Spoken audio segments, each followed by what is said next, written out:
or a competitor. If you get into one of my cars,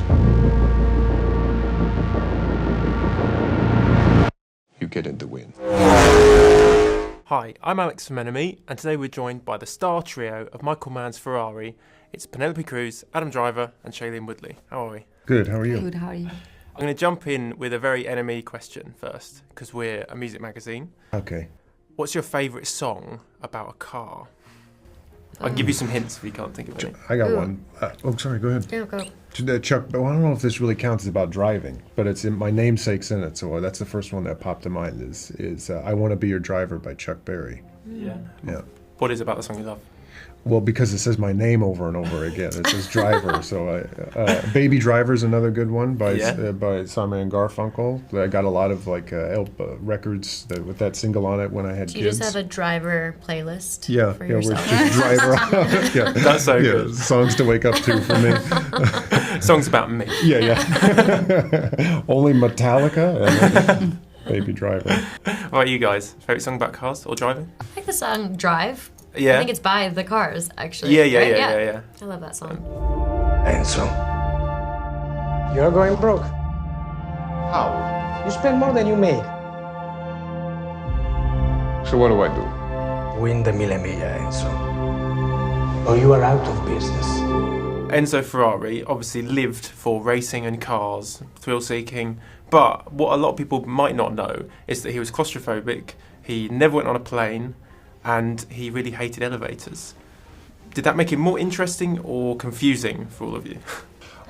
For me, it just none of those things are in the movie, but they're all the things that you kind of enter in your mind, and if you have a way of expressing it, even abstractly, it's all information. He also only used purple pen to write because he didn't want anyone to copy his signature. He was a very superstitious person, so to me that kind of rings of someone who's also paranoid and has something to protect. So again, we don't have a scene where we see that, but it's nice to know that he walks into a room and his immediate default would be suspicion and not someone who just immediately jumps without looking. For me, it was good to know all these things about him that I think had a lot in common with the personality of Laura, because I think she was also very controlling in her way, as much as they allowed her to be. I saw she would take care of the finances, and she would be the one paying the people in the factory and controlling all of that. And I saw the books, numbers, how do you call it? The records and the letters. And if you saw those records and then you saw Enzo's books with the timing of every car in every second of every ride, you realize they had so much in common in terms of an obsessive nature that they put where they could to stay healthy. So it made a lot of sense, it was somebody that was creating that would have that kind of personality behind. And it doesn't look like that, but in a way I think they were very, very similar. Yeah. And arguing. They had that in common. They liked arguing by the looks of it. Yeah, well, I think when they initially started, there was a fire there that, in a way, it is how they connect now. And we do get a sense of who they were for a minute, probably. I think or maybe 2 minutes, when they make love. But they have so much unresolved grief that it's kind of But it wasn't to say that they still didn't love each other in some sense. It just. Became more business, but even then they were very loyal to each other. Yeah, I think my favourite scene in the movie is where Lena almost shoots Enzo. Can you tell me a bit about filming that scene? I had a lot of resistance to that scene, and I actually tried to convince Michael to do a version without the gun. Remember how worried I was? I thought it just put me in a very vulnerable spot. And I don't want to speak for you, but I also think that was for you, for the reaction of something so big, like if it was normal in their daily life.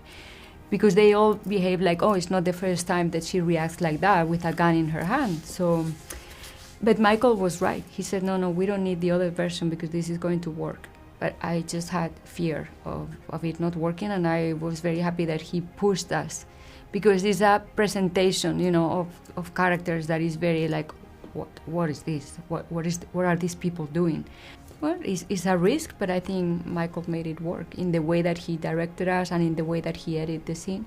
Yeah, I suppose in terms of effects, I also am keen to know how it worked. With like, was there a sort of, did it explode in the wall behind you, or? No, actually, the whole was CGI. Oh, so really? the shot was, I can't remember if I think even the gun was, the bang was CGI. I can't remember actually. Yeah, shooting you had to react to nothing. Right.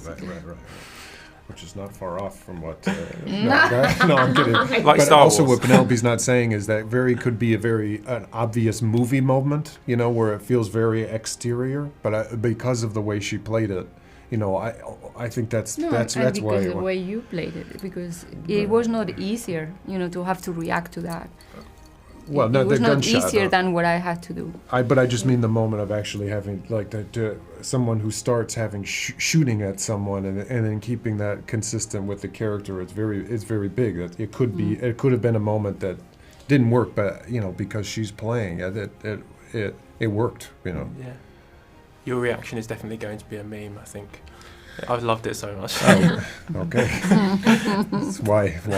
Okay. Yeah, that's exactly why I'm here. Meme factory. Thanks so much for chatting to me, guys. I really love the film. So well done. Oh, good. Thank you very much. Two objects cannot occupy the same point in space at the same moment in time. Benson. Go beat the hell